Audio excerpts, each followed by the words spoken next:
मेरा अगर stop loss 2% का मिल रहा है तो मेरा पोजीशन साइजिंग अलग होगा, मेरा स्टॉप लॉस अगर 8% का मिल रहा है तो मेरा पोजीशन साइजिंग अलग होगा। लेकिन जो गिरते बाजार में खड़ा है वही सबसे बड़ा है। जो बढ़ता स्टॉक है उसे राइड करना है, जो गिरता हुआ स्टॉक है उसे एग्जिट लेना है स्मॉल स्टॉप लॉस से। आप बाजार में चलते बाजार में बेचकर पछताओगे क्योंकि बाजार ऊपर निकल गया, या फिर चलते बाजार में जब बाजार गिर जाएगा तब पछता के बेचोगे। इन्वायरमेंट अगर वहां पे टर्बुलेंस आ जाए, थोड़ा सा मार्केट खराब हो, मार्केट इन द सेंस मौसम खराब हो जाए, तो इस एरोप्लेन को अपनी हाइट चेंज करना होती है। मतलब अगर स्टॉक है, स्टॉक की स्टोरी खराब हो जाए तो स्टॉक की स्टोरी के बाद स्टॉक अपनी हाइट चेंज करता है, मतलब नीचे आने की कोशिश करता है, प्राइस करेक्शन, टाइम करेक्शन लेता है। बट आपको लाइफ में ना एक स्ट्रक्चरल नॉलेज की रिक्वायरमेंट होती है, बिकॉज हम अलग अलग जगह पर अलग अलग सोर्सेस में जाकर कुछ नॉलेज एक्वायर करते हैं जो कि एक अनइवन लैंड की तरह हमारे सामने आ जाता है। और इस अनइवन लैंड को अगर मैं देखूं, अगर कोई अनइवन लैंड है उसमें मैं बिल्डिंग खड़ी नहीं कर सकता। बाजार में हमें रिलेटिव स्ट्रेंथ कॉन्सेप्ट पे काम करना होता है। ऐसा कहा जाता है कि जो गिरते बाजार में खड़ा है वही सबसे बड़ा है। जब बाजार वोलेटाइल हो जाए, मार्केट में बहुत ज्यादा वोलेटिलिटी, यूफोरिया हो जाए, तब जाकर मार्केट में टर्बुलेंस आता है, और उस टर्बुलेंस के बाद मार्केट या तो टाइम करेक्शन लेता है या प्राइस करेक्शन लेता है। जब आप स्क्रीनिंग करके उन स्टॉक्स को हटा देते हो जो आपके काम के नहीं है, तब आप एक राइट स्टॉक तक पहुंच पाते हो।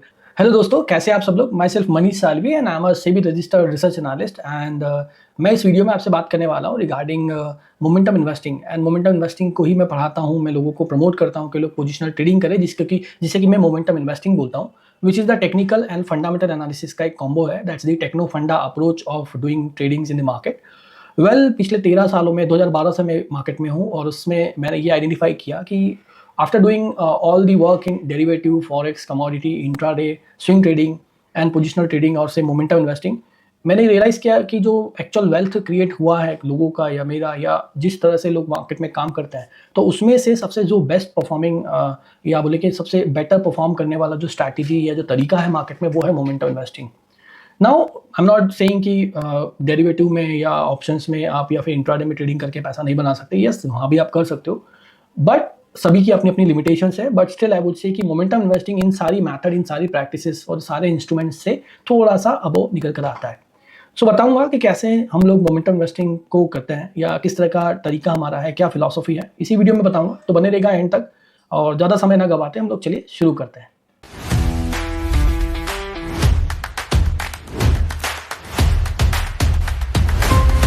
मोमेंटम इन्वेस्टिंग की जर्नी में आपके सामने 5 चैलेंजेस होंगे। पहला चैलेंज होगा कि आपको कौन सा स्टॉक खरीदना है वो आपको पता नहीं होगा। दूसरा चैलेंज ये होगा कि आपको उस स्टॉक को कब खरीदना है ये भी आपको पता नहीं होगा। तीसरा चैलेंज होगा कि कितना खरीदना है, ये भी आपको थोड़ा सा आइडेंटिफाई करना पड़ेगा। चौथा ये कि मार्केट में कब बेचना है, और पांचवा ये कि मार्केट में कब नहीं रहना है।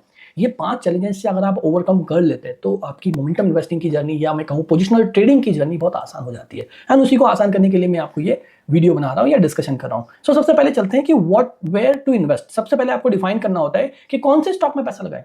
मार्केट में एनएससी में 2500 स्टॉक है लिस्टेड, बीएससी में 5000 स्टॉक लिस्टेड है। अब आपको इन 5000 स्टॉक या 2500 स्टॉक्स में आपको पता नहीं है कि कौन सा स्टॉक में पैसा लगाना चाहिए, तब तो आप परेशान ही रहेंगे। बट मैं क्या कहूं कि अगर आपके ये 2500 स्टॉक्स रिड्यूस होकर 500 स्टॉक तक आ जाए, या 5000 स्टॉक्स रिड्यूस होकर 1000 स्टॉक्स पर आ जाए जहां पर आपको स्टडी करना है, यस ये पॉसिबल है स्कैनिंग के थ्रू, स्क्रीनिंग के थ्रू। जब आप स्क्रीनिंग करके उन स्टॉक्स को हटा देते हो जो आपके काम के नहीं है, तब आप एक राइट स्टॉक तक पहुंच पाते हो। सो दिस वे आपके पास फंडामेंटल स्कैनर और टेक्निकल स्कैनर होते हैं जिसके जरिए आप अपने स्टॉक्स को फिल्टर आउट कर लेते हो, तो आप पहुंच पाते हो कि मुझे पैसा कहां लगाना है। दूसरा आता है कि व्हेन टू इन्वेस्ट। अब जैसे कि मैंने स्टॉक को आइडेंटिफाई कर लिया कि एक पर्टिकुलर स्टॉक मेरे फिल्टरेशन में आ गया। फिल्टरेशन कैसा, जैसे कि आप यहाँ देखो कि मैंने यहाँ पे कुछ स्कैनर रन किए हुए हैं। लेट्स से मेरा एक बेसिक सा स्कैनर है, मैं कह रहा हूँ कि मुझे ऐसा स्टॉक चाहिए जिसका मार्केट कैप 1000 करोड़ से ज्यादा हो, और मुझे एक ऐसा स्टॉक चाहिए जो कि अपने 52 वीक हाई से 80% की रेंज में चल रहा हो, ये ऑल टाइम हाई से 80% की रेंज में चल रहा हो, और मैं रन करता हूँ स्कैनर को, तो मेरे सामने जो 5000 स्टॉक्स में से मात्र 1000 स्टॉक बचते हैं जो मेरी कंडीशन को फुलफिल करते हैं। अगर मैं एक दो कंडीशन और ऐड करूं तो मेरा और यहाँ पर नंबर ऑफ स्टॉक्स और फिल्टर होकर आ जाएंगे। सो दिस वे जब ये स्टॉक्स फिल्टर होकर आ गए हैं, तब मैं जाकर यहाँ पर उन स्टॉक्स की टेक्निकल एनालिसिस करता हूँ। तो जैसे कि मैं यहाँ पर अगर मैं आपको बताऊं कि मुझे टेक्निकल एनालिसिस करना है, लेट्स से मैं निफ्टी का ही टेक्निकल एनालिसिस करके और उसको जज करूं कि मुझे कहाँ स्टॉक को बाय करना है, कैसे बाय करना है, तो ये मेरे लिए आसान हो जाता है। तो इसके लिए मैं टेक्निकल एनालिसिस करता हूँ, और टेक्निकल एनालिसिस के जरिए उसमें आने वाले मोमेंटम को जज करने की कोशिश करता हूँ। जैसे कि आप देखो कि यहाँ से इस बेस के ब्रेकआउट के बाद मार्केट ने एक स्मॉल मोमेंटम दिखाया, right. It was quite smaller but still it is a momentum जो कि मैं जज कर सकता हूं फ्रॉम द ब्रेकआउट्स। तो दिस इज वेयर एक अच्छा स्टॉक अगर आपके सामने है और उसमें ब्रेकआउट्स आ रहे हैं, तो this is the right time to buy that stock. अब आता है how much to invest. This is what called as position sizing of the concept. अब पोजीशन साइजिंग डिपेंड करता है कि मार्केट कैसा है। अगर मार्केट खराब है तो मैं अपनी पोजीशन साइजिंग को रिड्यूस कर देता हूं।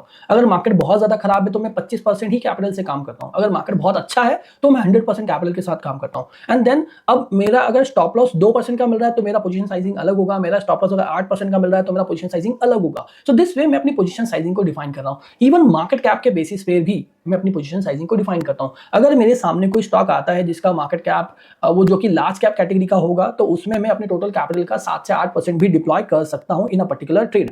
वेयर अगर मैं बात करूं, अगर कोई स्टॉक मेरे पास लार्ज कैप के बजाय मिड कैप से आता है तो मेरी पोजीशन का मैं ऑलमोस्ट 4 to 5% ही डिप्लॉय करूंगा in a particular one stock. Where अगर वो स्मॉल कैप से आता है, स्टॉक अगर स्मॉल कैप से आता है तो टोटल कैपिटल का 3% से ज्यादा का डिप्लॉयमेंट एक स्टॉक में मैं नहीं करने वाला। सो दिस इज हाउ मैंने डिफाइन कर दिया हाउ मच टू इन्वेस्ट। तो ये 3 चीजें मैंने डिफाइन कर दी। चौथी आ जाती है व्हेन टू सेल। अभी जो व्हेन टू सेल है ये बहुत टिपिकल है।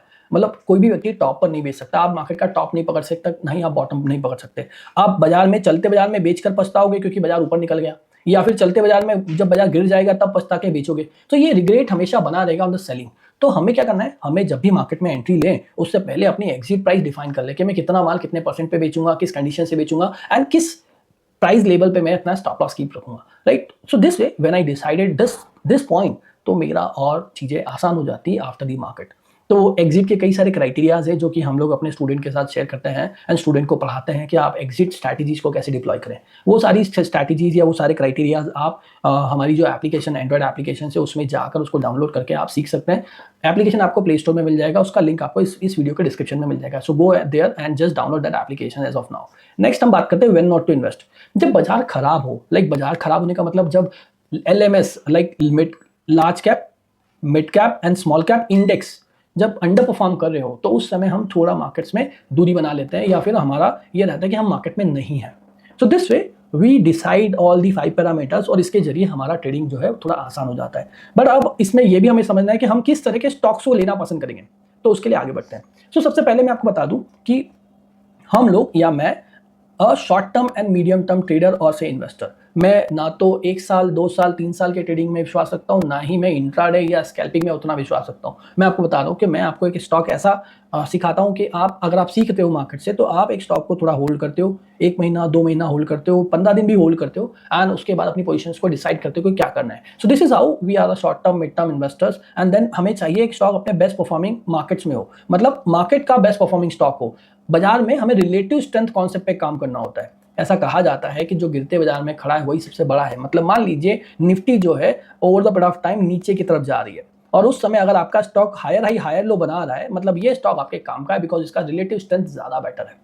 तो ये स्टॉक पे आपको काम करना है। देन अगर मैं बात करूं आपसे कि आपको किस तरह के स्टॉक्स पे फोकस करना चाहिए, स्टॉक्स पे कब फोकस करना चाहिए, तो जो स्टॉक्स जो कि आप अगर देखोगे जो अपने बेस्ट परफॉर्मिंग सेशन में हो। बेस्ट परफॉर्मिंग सेशन मतलब कि जब स्टॉक अपने बेस्ट टाइम पर हो। बेस्ट टाइम का मतलब या तो स्टॉक हायर हाई ऊपर हो या फिर स्टॉक अपने कहीं पे हायर लेवल्स पे कुछ पैटर्न्स या कुछ बेस बना रहा हो या पैटर्न्स में उसमें कोई ब्रेकआउट आ रहा हो या स्टॉक अपने 52 वीक हाई के आसपास जाकर कोई फ्लैग पैटर्न बना दे या ऑल टाइम हाई पर भी जाकर VCP बना दे। तो see these are the condition जो कि स्टॉक का बेस्ट परफॉर्मिंग एरिया होता है एंड स्टॉक का एक पॉजिटिव टेरिटरी होता है। देन यू टॉक अबाउट जब बाजार अंडर परफॉर्मिंग हो, जब बाजार में परफॉर्मेंस नहीं आ रही हो तो हमें कैश में भी बैठना होता है। कैश में मतलब जब बाजार में पैसा नहीं बन रहा है तो प्लीज आप अपना कैश अपने पास रखिए, मार्केट में डिप्लॉय मत करिए।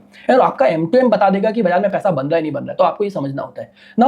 पैसा हम नहीं बनाते मार्केट से, मार्केट हमें पैसा बना के देता है। और जब मार्केट पैसा बना के देता है तब तक तो लोग रहते हैं और जब मार्केट पैसा बना के नहीं देता है तो वो गलतियां करके बाहर हो जाते हैं। बट अगर आप मार्केट में खराब समय पे टिक गए, अपना पैसा सेव कर लिया, तो जब बाजार में पॉजिटिव सिचुएशंस आती, जो अच्छी सिचुएशंस आती, तो आपसे ज्यादा पैसा कोई नहीं बनाने वाला। बट गलती यहाँ पर यही होती है कि हम खराब मार्केट में पैसा गवा के बाहर हो जाते हैं। हमें वही नहीं करना है। उसके बाद आपको ये समझना होता है कि इस मार्केट का करंट प्राइस ट्रेजेक्टरी क्या है। अब करंट प्राइस ट्रेजेक्टरी के लिए आपको यहाँ पर मैं स्क्रीन पर लेकर चलता हूँ, आपको समझाने की कोशिश करता हूँ ट्रेजेक्टरी का मतलब क्या है।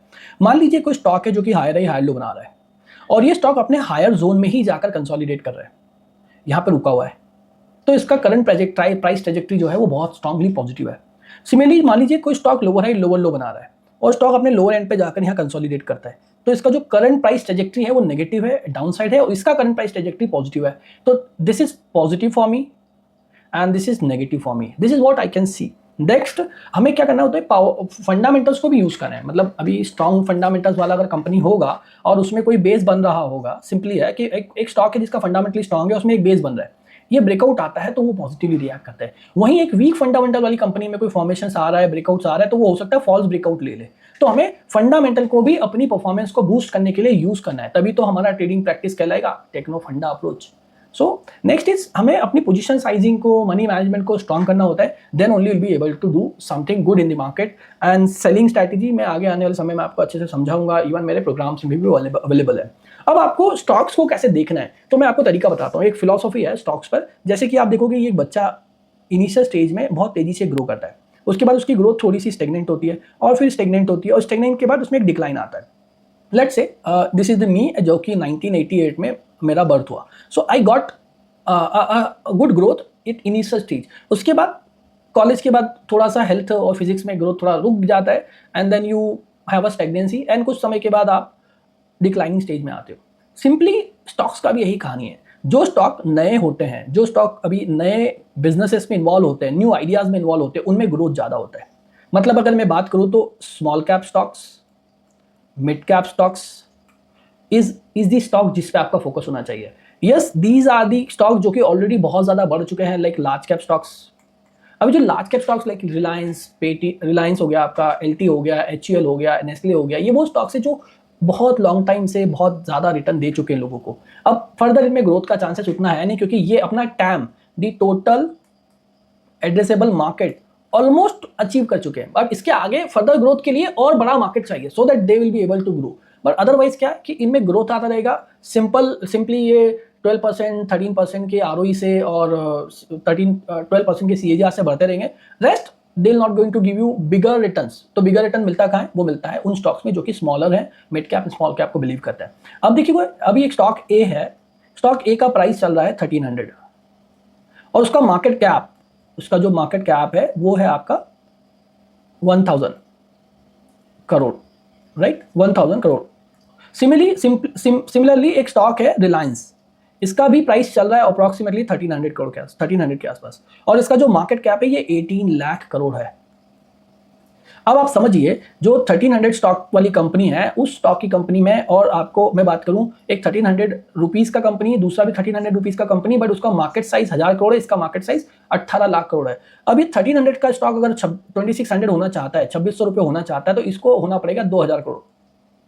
वेरएस रिलायंस को अगर 1300 करोड़ से 2600 करोड़ होना है, तो 18 लाख करोड़ से उसे 36 लाख करोड़ का मार्केट कैप अचीव करना पड़ेगा, which is quite possible. But उसकी प्रोबेबिलिटी कि वो बहुत शॉर्ट पीरियड ऑफ टाइम में आ जाए थोड़ा कम है, बट इसकी प्रोबेबिलिटी कि शॉर्ट पीरियड ऑफ टाइम में आ जाए ये ज्यादा है। तो इस वजह से हमें स्मॉल कंपनीज पे फोकस करना होता है। सो दिस वे हमने कंपनीज को 3 कैटेगरीज में डिवाइड किया है। पहली कैटेगरी है वो जो कि टीनेजर स्टॉक्स की है, दूसरी कैटेगरी है एडल्ट स्टॉक की, एंड तीसरी कैटेगरी ऐसी है जो एडल्ट स्टॉक फिर से टीनेजर स्टॉक्स बन जाते हैं। तो एडल्ट स्टॉक, टीनेजर स्टॉक्स मतलब क्या? एक ऐसा स्टॉक जो कि नया हो, जो लोगों को पता नहीं हो, जो कि लेस नोन है।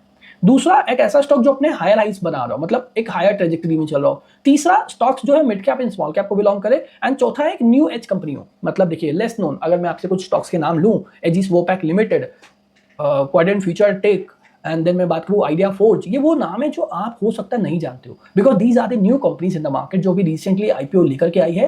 एंड इन कंपनीज के आईपीओ आने के बाद इनमें बेस बन रहे हैं या मोमेंटम आ रहे हैं, वो समय बताएगा। बट ये वो कंपनीज है जो कि नए बिजनेसेस के साथ है, जिसके बारे में आपको पता हो सकता है ना हो। तो these are the teenager stocks, और यही स्टॉक्स आपके रिजल्ट्स देने वाले हैं आने वाले समय में। नेक्स्ट मैं बात करूं एडल्ट स्टॉक, मतलब ऑलरेडी वेल नोन है। आप रिलायंस के बारे में, एचडीएफसी के बारे में, एलटी के बारे में, एचयूएल के बारे में, टाटा मोटर्स के बारे में, टीसीएस के बारे में जानते हैं। So these are the company जो कि ऑलरेडी वेल नोन है, ऑलरेडी बड़ा सा मोमेंटम आ चुका है इन कंपनीज में, और ऑलरेडी ये कंपनीज अपना बिजनेसेस को फैला चुकी है, और ग्रोथ के लिए फर्दर इन्हें बड़ा मार्केट चाहिए ताकि ये अपने टोटल एड्रेसेबल मार्केट को बढ़ा सके एंड फर्दर ग्रोथ कर सके। तो वो सारी सिचुएशन, वो सारे चैलेंजेस इनमें बने रहते हैं। नो डाउट ये कंपनीज को सेफ माना जाता है कि बड़े लार्ज कैप में पैसा लगा देंगे तो आपका मार्केट में उतना ज्यादा नुकसान नहीं होगा। नो डाउट जब बाजार खराब होता है तो सबको नुकसान होता है, बट फिर भी उतना नुकसान ज्यादा नहीं होता लार्ज कैप में जितना कि मिड कैप में होता है। वेल रिस्क तो सब दूर है, बट रिस्क को मैनेज करने के लिए हम अपनी पोजीशन साइजिंग को, अपने रिस्क मैनेजमेंट को प्ले करें, ताकि हम मिड कैप से जब मार्केट में मोमेंटम आए तो रिटर्न जनरेट कर पाए, और जब मार्केट खराब हो तो अपनी पोजीशंस को स्क्वायर ऑफ करके अपने कैपिटल को सेव कर पाए। So these are the some tactics which you can use to reduce the risk और to to mitigate the risk in the mid cap and small cap. Sometime adult stock जो होते हैं वो teenager stocks में convert हो जाते हैं। मतलब कैसे? जैसे कि कोई न्यू सीईओ आ गया है कंपनी में जिसने कि पूरा बिजनेस इंटायरली चेंज कर दिया हो, या फिर कोई सेक्टर टेलविंड आ गई है सेक्टर में। जैसे कि अगर आप देखोगे कि एक सेक्टर टेलविंड की मैं बात कर लूँ, तो सेक्टर टेलविंड के हिसाब से अगर आप शुगर कंपनीज को देखते हो, अगर आप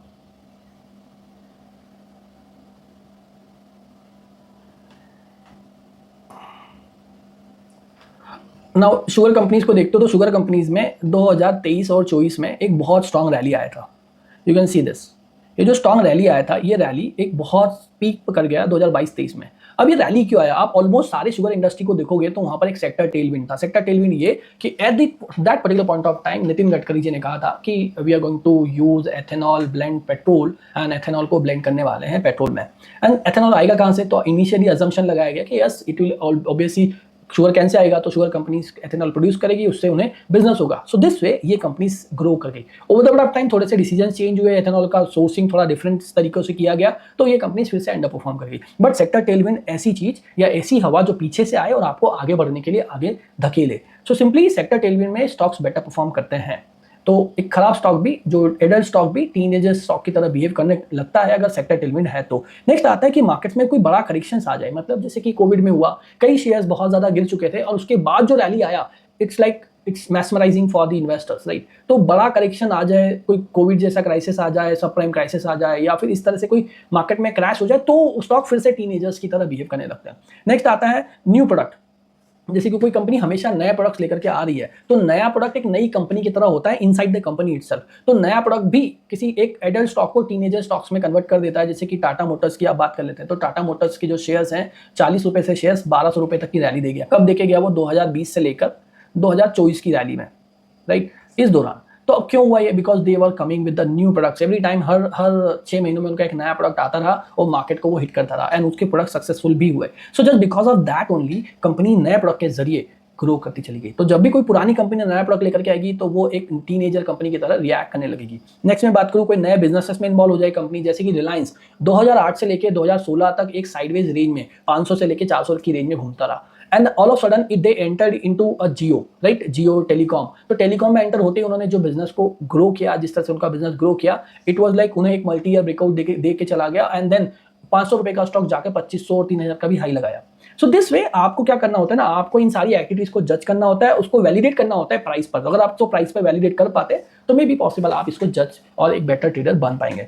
अब इस प्राइस को वैलिडेट करने का तरीका क्या है वो मैं आपको समझाता हूं। तो देखिएगा, ये एरोप्लेन है। एरोप्लेन को टेक ऑफ लेने के लिए एक रनवे की रिक्वायरमेंट होती है। मतलब एरोप्लेन एक समय तक रनवे पे मूव करता है। रनवे लाइक इस तरह से कोई एक मोमेंटम गेन करने के लिए वो रनवे पे ट्रैवल कर रहा है।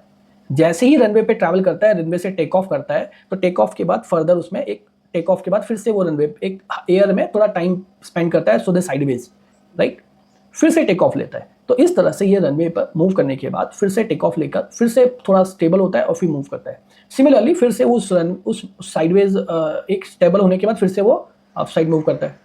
तो दिस वे एक मोमेंटम आ गया, और एक मोमेंटम के आने के बाद मार्केट जो इन्वायरमेंट है, अगर वहाँ पे टर्बुलेंस आ जाए, थोड़ा सा मार्केट खराब हो, मार्केट इन द सेंस मौसम खराब हो जाए, तो इस एरोप्लेन को अपनी हाइट चेंज करना होती है। मतलब अगर स्टॉक है, स्टॉक की स्टोरी खराब हो जाए, तो स्टॉक की स्टोरी के बाद स्टॉक अपनी हाइट चेंज करता है, मतलब नीचे आने की कोशिश करता है, प्राइस करेक्शन, टाइम करेक्शन लेता है। सो दिस वे यहाँ पर अगर एरोप्लेन में टर्बुलेंस या इन्वायरमेंट में टर्बुलेंस आया, तो एरोप्लेन नीचे आने लगेगा, और नीचे आने के बाद कुछ समय बाद किसी सिटी में जाकर लैंड होगा। लैंड करने के बाद फिर से एक नया रनवे ढूंढेगा। तो मतलब क्या कि अगर आप देख रहे हो यहाँ पर मार्केट हमेशा इस तरह से मूव करता है। एक रनवे चाहिए होता है एरोप्लेन की तरह। रनवे से निकलते ही मार्केट में मल्टीपल बाय पॉइंट्स मिलते हैं, और ये मल्टीपल बाय पॉइंट्स आपको हमेशा कुछ ना कुछ ट्रेड्स देकर जाएंगे। जब बाजार वोलेटाइल हो जाए, मार्केट में बहुत ज़्यादा वोलेटिलिटी, यूफोरिया हो जाए, तब जाकर मार्केट में टर्बुलेंस आता है, और उस टर्बुलेंस के बाद मार्केट या तो टाइम करेक्शन लेता है या प्राइस करेक्शन लेता है, एंड प्राइस करेक्शन के बाद फिर से कोई नया रनवे या नया बेस बनता है जिसके थ्रू बाजार चलता है। और ये स्टोरी या ये जो साइकिल है, ये लगातार चलती रहती है। कब तक चलती रहती है? जब तक कि बिजनेस स्टोरी इंटैक्ट है, और ये स्टोरी इस तरह से चलती रही, बाजार में इस तरह का साइकिल हमेशा बनता रहता है। और इन्हीं साइकिल के जरिए मार्केट मूव करता रहता है। तो आप देखिएगा यहाँ पे कोई स्मार्ट मनी एक्टिव होता है जो कि अपना पोजीशंस एक्यूमुलेट कर रहा है, एंड एक्यूमुलेशन के बाद जैसे ही ब्रेकआउट आता है, मार्केट रुकता है, तो यहाँ पर फर्दर कुछ स्मार्ट मनी बेस ब्रेकआउट्स पर, सिस्टम ब्रेकआउट पे पोजीशन बनाते हैं अपना, एंड देन एक पॉइंट आता है जहां पर एक बहुत बड़ा मार्केट मोमेंटम आ चुका है, उसके बाद रिटेलर्स यहाँ पर आ चुके हैं, रिटेलर्स को स्टॉक दिखने लगा है, एंड रिटेलर्स अपनी पोजीशन बना रहे हैं, और at the same time smart money अपनी पोजीशंस को स्क्वायर ऑफ कर रहा है, यहाँ पर माल सेल कर रहा है, एंड इसी वजह से यहाँ पे यूफोरिया या इसको बोलते हैं बबल क्रिएट होता है। उस बबल के बाद मार्केट यहाँ पे सस्टेन नहीं कर पाता, वोलेटिलिटी ज्यादा हो जाती है, उस वोलेटिलिटी के बाद मार्केट यहाँ से क्रैश होने लगता है, एंड जैसे ही market previous swing low break करता है, वो लोअर हाई लोअर लो बनाने लगता है। तो दिस वे ये होता रहता है हमेशा, एंड उसके बाद मार्केट फिर से एक नया बेस जनरेट करता है, नया रनवे ढूंढता है। अब इसी फिलॉसफी को आप अगर जज कर पाते हो तो आप इस तरह के स्टॉक्स आइडेंटिफाई कर पाओगे। जैसे कि आप देखो, अदानी इंटरप्राइजेज 2018 से लेकर 2021 तक एक रनवे बना रहा था। इस रनवे से जब बाजार निकला तो उसमें मल्टीपल बाय पॉइंट्स क्रिएट हुए, और एक 300 से 350 रुपए वाला जो स्टॉक है जाकर 4000 का हाई लगाया, और 4000 के हाई के बाद यहाँ पे वोलेटिलिटी आने लगी। वोलेटिलिटी मतलब जो वोलेटिलिटी प्रीवियस पैटर्न्स में नहीं थी, उससे ज्यादा वोलेटिलिटी यहाँ पर दिखी, एंड इस वोलेटिलिटी की वजह से स्टॉक क्रैश हो गया। मतलब यहाँ पर टर्बुलेंस आ गया। अगर आपको ये टर्बुलेंस दिख जाए, कैसे दिखेगा टर्बुलेंस, ये सीखना है, ये समझना है, तो प्लीज अगेन आई वुड से एंड्रॉइड एप्लीकेशन है, उसे डाउनलोड करिए, वहां पर आपको सब कुछ सीखने को मिलेगा। सो पॉइंट अभी आगे बढ़ता है कि हम इस टर्बुलेंस को समझने के लिए, सीखने के लिए हमें पैटर्न्स को आइडेंटिफाई करना पड़ता है, स्टेज एनालिसिस को सीखना पड़ता है, उसके बाद हमें पैटर्न्स के साथ साथ उसके ट्रेंड एनालिसिस, मूविंग एवरेजेस को यूज करना पड़ता है टू जज the markets and their trends. So this way you will be judging that. But meanwhile एक और एग्जांपल देखेंगे, ये है परसिस्टेंट सिस्टम। परसिस्टेंट सिस्टम पिछले 2014 से लेकर 2020 तक एक साइडवेज रेंज में था, एक sideways range, it is almost 400 point का ये रेंज है, राइट। और इस रेंज में लगातार एक रनवे पर है। जैसे ही रनवे से बाहर आता है, क्लाउड कंप्यूटिंग की एक कंपनी है, कोविड आने के बाद क्लाउड कंप्यूटिंग का जो कल्चर है या जो रिक्वायरमेंट है वो बहुत तेजी से बढ़ी, उस पर रनवे का ब्रेकआउट आया, और ब्रेकआउट के बाद मल्टीपल बाय पॉइंट्स देते हुए ये जो स्टॉक है 800 रुपए की प्राइस से सीधा 5000 की प्राइस तक चला गया।